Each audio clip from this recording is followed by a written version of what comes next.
The small thrift shop sat quietly on the corner of an old neighborhood street. Its front windows filled with stacks of second-hand books, faded lamps, and vintage trinkets that had lived many lifetimes before ending up here. The soft daylight spilling through the glass created a warm, gentle glow across the room, and in the center of that light stood an elderly woman with silver hair neatly pulled into a low bun. She wore a blue dress with green floral patterns, and her calm, steady presence made the shop feel even more inviting than the sunlight itself. As she sorted through a folded stack of donated clothes, the doorbell chimed softly. She looked up and paused. A man stepped inside, moving hesitantly, almost as if unsure whether he was allowed to be there. His shoulders were slumped forward, his frame thin, and his faded beige t-shirt had several small tears near the collar. A worn backpack hung loosely from one shoulder. His face looked tired, not only from lack of sleep, but from carrying years of hardship that weighed more heavily than the bag he carried. He kept his eyes lowered, avoiding the woman's gaze as he shuffled closer to the counter. He didn't pick anything up, didn't look around the shop, didn't seem to know what to ask for. He simply stood there, uncomfortable, anxious, and very clearly lost. The elderly woman watched him for a moment, recognizing the familiar signs of someone who had been struggling for far too long. But instead of stepping back or questioning him, she offered a gentle smile, the kind that had softened many difficult moments in her life. She lifted a neatly folded set of clean clothes from the table, simple items, but fresh and in good condition, and slowly extended them toward him. "This will help you," she said softly. The man finally lifted his eyes. Confusion flickered first, then embarrassment, and beneath it all, a quiet desperation that he didn't have the strength to hide. His lips parted as if he wanted to refuse the offer, but no words came out. He stared at the clothes in disbelief, unable to understand why a stranger would offer him something when the world had mostly given him nothing. The woman didn't push him or ask anything of him. She simply kept her hand steady, her expression warm and patient. She didn't see a criminal, or a burden, or a man defined by whatever mistakes he once made. She only saw someone who needed kindness, maybe more than most people ever would. Outside the shop, people walked by without noticing anything unusual. But inside, at that small counter surrounded by old furniture and forgotten memories, something important was happening. A simple gesture, almost too small for the world to notice, was becoming the first step toward a new beginning for a man who believed he no longer deserved one. And in that moment, neither of them knew just how far this small act of compassion would go. After a long moment of silence inside the thrift shop, the elderly woman gently encouraged the man to step outside with her for some fresh air. She didn't pressure him to talk, nor did she question his presence. She simply walked toward the door, offering a quiet signal that he could follow if he wished. And he did, slow, hesitant steps, as though unsure whether he was allowed to accept even this small invitation. Outside, the afternoon light spread softly across the sidewalk. A wooden bench sat under the shop's front awning, weathered but sturdy. The woman gestured for him to sit. He lowered himself onto the bench stiffly, keeping his hands folded together as if bracing for judgment. She sat beside him, leaving enough space to respect his discomfort, but staying close enough to show he wasn't alone. For a few seconds, neither of them spoke. The street around them remained calm, distant footsteps, a passing bicycle, the gentle hum of a nearby cafe. Finally, with a steady and gentle tone, the woman asked, "Are you all right? You looked like you needed help." The man swallowed hard before answering. His voice was raspy, the kind of voice shaped by days of exhaustion and nights spent without shelter. He admitted that he had just been released from prison and had nowhere to go. He said he had been walking for hours, hoping to find work, food, or simply a place to rest without being asked to leave. His words were halting, heavy with shame, and he avoided eye contact as he spoke. The woman listened without interrupting. She didn't react with shock or fear. Instead, she nodded slowly, acknowledging the weight he carried. Many people would have stepped away the moment they heard the word prison. But she stayed exactly where she was, calm and steady. "You're trying," she said quietly. "That matters." Her response surprised him. No scolding, no suspicion, just understanding, something he hadn't encountered in a long time. His shoulders softened slightly, the first visible sign that her kindness was beginning to reach him. The woman placed the folded clothes beside him on the bench. "Take your time," she added. "You don't owe me explanations. I just want you to know there's still hope." For the first time since he walked into her shop, the man allowed himself to breathe a little easier. He didn't know what would happen next. But in this small moment, on an old bench outside a thrift store, he felt something he thought he'd lost forever. A sense that someone cared enough to listen. After they sat quietly for a while on the bench outside the shop, the elderly woman stood up and gently suggested that the man walk with her for a bit. She didn't offer explanations or promises. She simply invited him to move away from the busy thoughts that seemed to trap him. The man hesitated, unsure whether he should follow her, but the calm sincerity in her expression reassured him. Slowly, he rose and walked beside her. The street they stepped onto was peaceful, lined with tall trees that cast soft shadows along the sidewalk. Afternoon light filtered through the leaves, creating patches of warm gold across the ground. The man kept his gaze low, his shoulders drawn inward as if still expecting to be judged. He held the folded clothes tightly against his chest, almost as if they were the first valuable thing he'd been given in years. The woman walked at a steady, unhurried pace. She didn't attempt to force conversation, but when she finally spoke, her voice carried the same gentle warmth he had already come to recognize. "You don't have to say anything you're not ready to say," she told him, "but walking helps clear the mind." Her words eased some of his tension. Even so, he felt awkward, grateful for her kindness but unsure how to accept it. Part of him wanted to apologize for his appearance, for his past, for every mistake that had led him to this moment. Another part feared that if he said too much, he would ruin the small piece of peace he had found. As they continued down the quiet sidewalk, the woman pointed out small things along the way. A neighborhood garden someone tended with care. A bakery that always smelled sweet in the mornings. A cat that liked to nap on a sunny windowsill. They were simple details, but they made the atmosphere feel less overwhelming, and he found himself breathing more evenly. At one point, the man finally spoke again. "I don't know why you're helping me," he admitted, his voice low. "Most people turn away." The woman looked at him kindly. "Most people don't know your story," she replied, "and even if they did, everyone deserves someone to believe in them." Her words struck him harder than he expected. He had heard plenty of criticism, plenty of warnings, plenty of labels, but not belief. Not in a very long time. They turned onto a quieter street, where small houses sat behind modest fences. The man didn't know where they were going, but for the first time in a long time, he didn't feel afraid of what waited ahead. Walking beside this woman, he felt something unfamiliar but comforting, the sense that maybe, just maybe, he wasn't completely alone anymore. The quiet street eventually led them to a small, modest home tucked behind a short wooden fence. The elderly woman opened the gate and motioned for the man to follow her inside. He paused for a moment, uncertain if stepping into someone's home was appropriate, but she gave a reassuring nod. With a slow, cautious breath, he stepped through the doorway. Inside, the house felt unexpectedly warm, not just from the sunlight drifting through the curtains, but from the atmosphere itself. The living room was filled with simple, old-fashioned furniture, a wooden coffee table, a patterned sofa, and shelves lined with framed photos, books, and handmade trinkets. Everything in the space seemed to tell a quiet story of comfort and stability. Something he hadn't felt in years. The woman set her keys on a small dish near the door and gestured toward the sofa. "You can sit," she said gently. "Make yourself comfortable." He lowered himself onto the edge of the seat, careful not to disturb anything. His hands rested stiffly in his lap, still clutching the folded clothes she had given him earlier. He looked around the room, absorbing details he had almost forgotten how to appreciate: warm colors, soft textures, the faint scent of lavender and old wood. For a moment, he struggled to speak. His voice finally surfaced in a low murmur. I don't want to cause trouble," he said. "I just didn't know where else to go." The woman sat in an armchair across from him, her posture relaxed and her eyes filled with patience. "You're not causing trouble," she reassured him. "Everyone needs a place to rest, even if it's just for a moment." Her kindness felt almost overwhelming.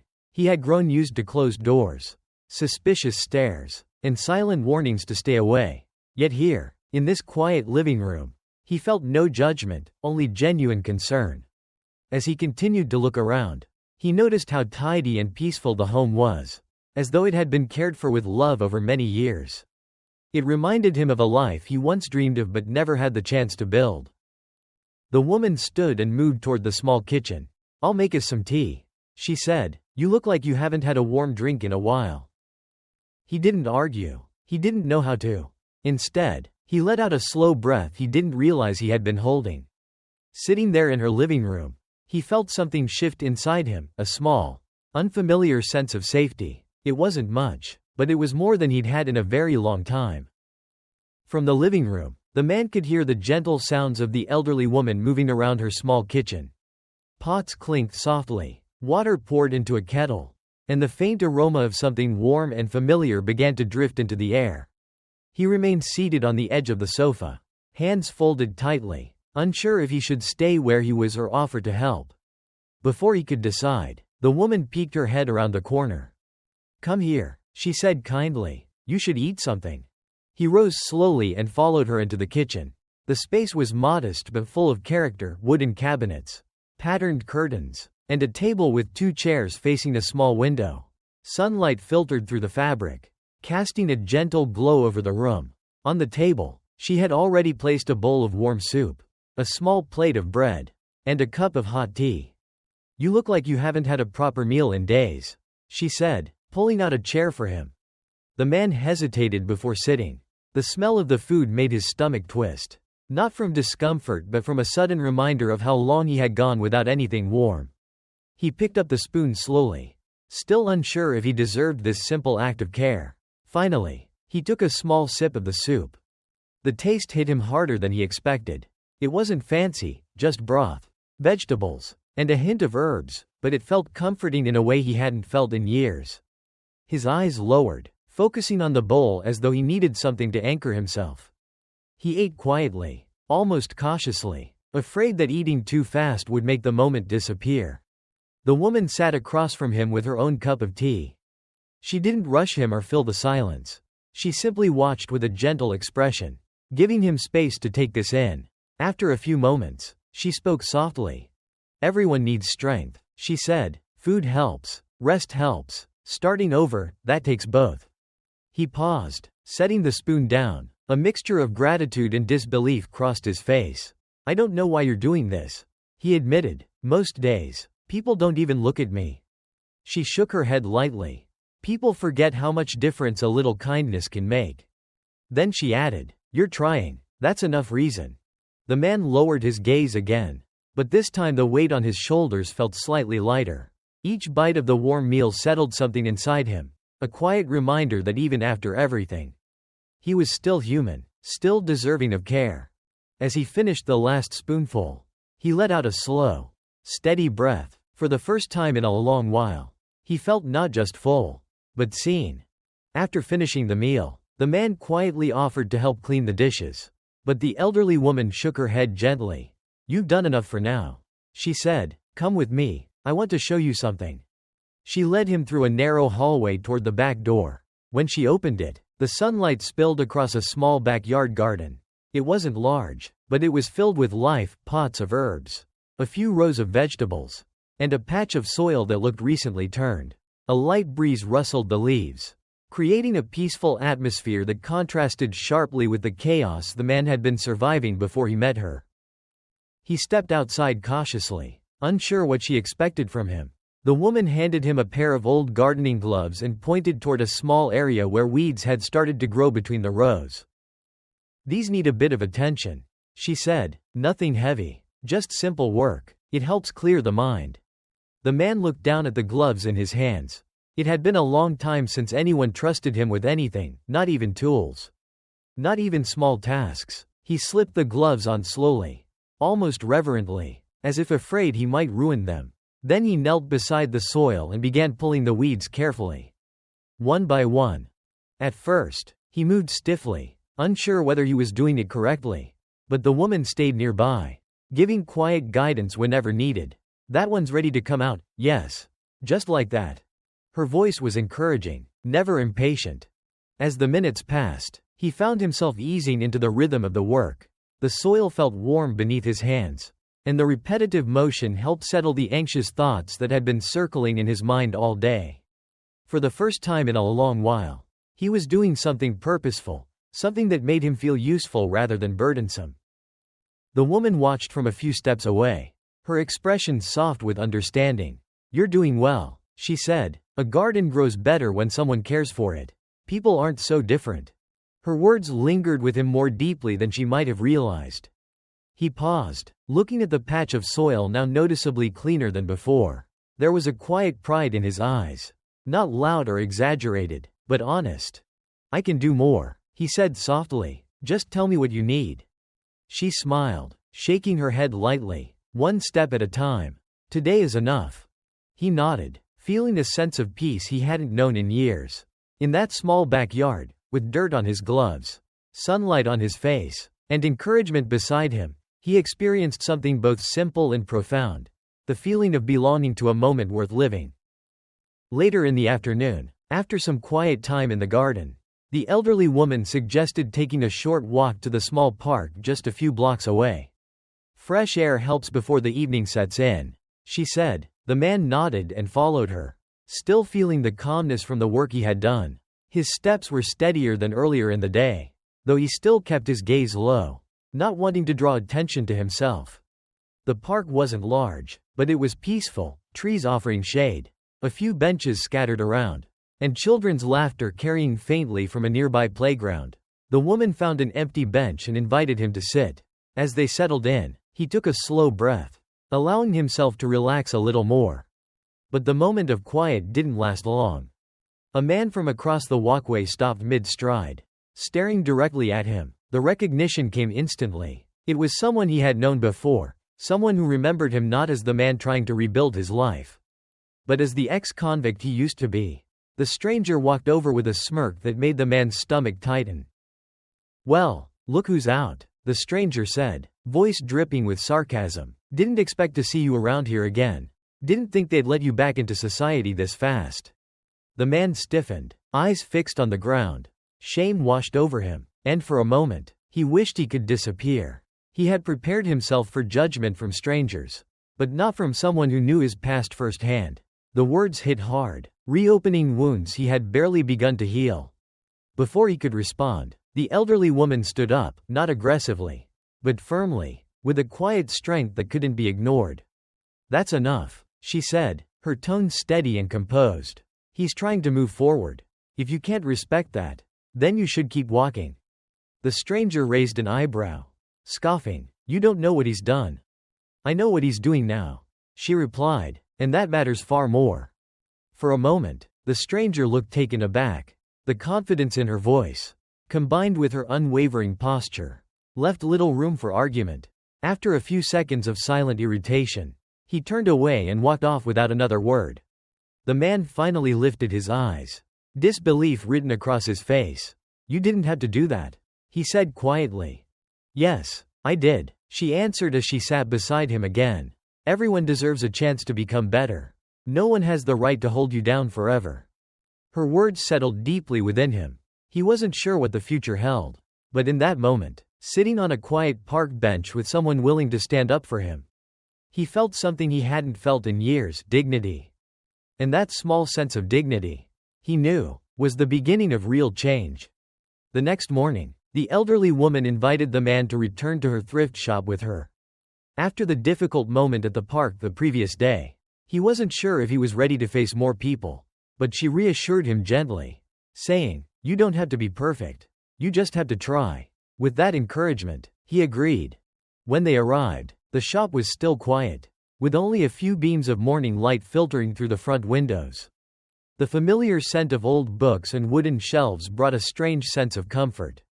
This place, once just a stop he made out of desperation, had begun to feel like a safe space. The woman handed him a small list. "These shelves need organizing," she explained. "Just take your time. Put the books together by category. Fold the clothes neatly, and wipe the counters when you can." He nodded, grateful for clear instructions. For years, tasks had been given to him with suspicion or impatience. Here, the tone was different, steady, trusting. and patient. He started with the shelves. His movements were careful but deliberate as he sorted through stacks of books, dusted surfaces, and placed items in order. After that, he moved to the clothing rack, folding shirts and jackets with more precision than he expected from himself. With every completed section, he felt a quiet sense of accomplishment growing. As the morning continued, a few customers wandered in. The man tensed at first, uncertain how to behave or what they might think of him. But the woman gave him a reassuring nod from behind the counter. "Just greet them kindly," she whispered. "That's enough for now." So he did. His voice was soft but respectful. "Good morning," he said to an elderly couple browsing the shelves. "Let me know if you need help." They nodded politely and continued shopping without suspicion or judgment. The simple interaction, though small, meant more to him than they could have known. Over the next hour, he found himself growing more comfortable. He restocked items behind the counter, carried small boxes from the back room, and even helped a young mother reach a set of old picture frames on a higher shelf. With each task, his confidence strengthened little by little. At one point, he glanced toward the elderly woman. She watched him from a distance, smiling with quiet pride, not because he was perfect, but because he was trying. For the first time in a long time, he felt like part of something normal, something steady, something good.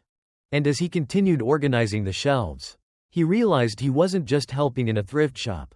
He was slowly rebuilding himself, one small task at a time. A few days after he began helping at the thrift shop, the elderly woman approached him at the end of the afternoon shift. The shop was quiet, and the last of the sunlight filtered through the window, casting long shadows across the floor. She held a small envelope with a key inside. "There's something I want to show you," she said. "Come with me." Unsure of what to expect, he followed her through the familiar neighborhood streets. They walked slowly, passing rows of modest houses and small front gardens.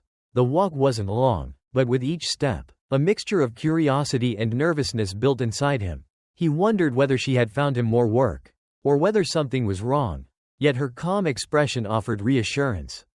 Eventually, they stopped in front of a small, two-story home. The woman led him to a side entrance that opened into a narrow hallway. At the end of it was a plain wooden door. She placed the envelope into his hands. "Go on," she encouraged. "Open it." With a hesitant breath, he turned the key in the lock and pushed the door open. The sight that greeted him made him freeze. The room was small, but it felt warm and carefully prepared.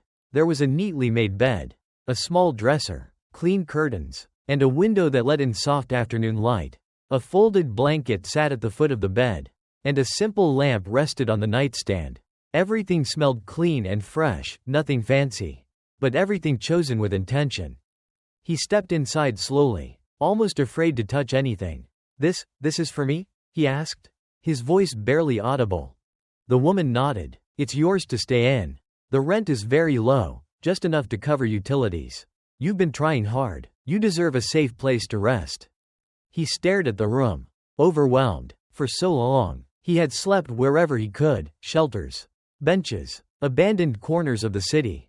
The idea of having a door that locked, a bed that was just his, and a space where he didn't have to look over his shoulder felt almost unreal. Emotion tightened his throat. He placed a trembling hand on the back of the chair near the window. Steadying himself, "I don't know how to thank you," he said. "You don't need to repay kindness with anything but your effort," she replied gently. "Just keep moving forward." As he stood in the quiet, sunlit room, a slow sense of belonging washed over him.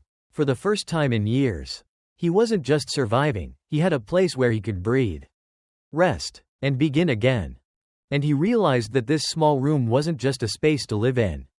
It was a chance to rebuild the life he thought he had lost forever. Several months passed, and the changes were steady but unmistakable. Each morning, the man walked to the thrift shop with a sense of purpose he hadn't felt in years. His posture was straighter, his steps more confident, and his face, once shadowed by exhaustion, now carried a quiet calm. The shop had become more than a workplace. It had become a place where he grew, healed, and learned to trust the world again. Inside, customers greeted him naturally. He had learned how to assist them, how to organize shelves efficiently, and even how to recommend items with a polite smile. These small interactions, once so intimidating, had become part of his daily rhythm. The elderly woman often watched him with a gentle pride, noting how far he had come without ever drawing attention to his progress. One afternoon, the shop was unusually busy. People browsed through old books, antiques, and donated clothes. The man moved confidently among them, answering questions, lifting boxes, and guiding customers with ease. No one looked at him with suspicion or judgment anymore. To them, he was simply a helpful worker in a friendly little shop. When the crowd finally thinned and the shop grew quiet again, he returned to the counter where the elderly woman was sorting a new set of donated items. She glanced up with a warm smile. "You handled things well today," she said. He nodded, but instead of turning away to continue cleaning, he paused. Something had been resting on his mind for days, and now felt like the right moment to say it. "I want to thank you," he said softly, "not just for the room, or the meals, or the work, but for believing in me when no one else did.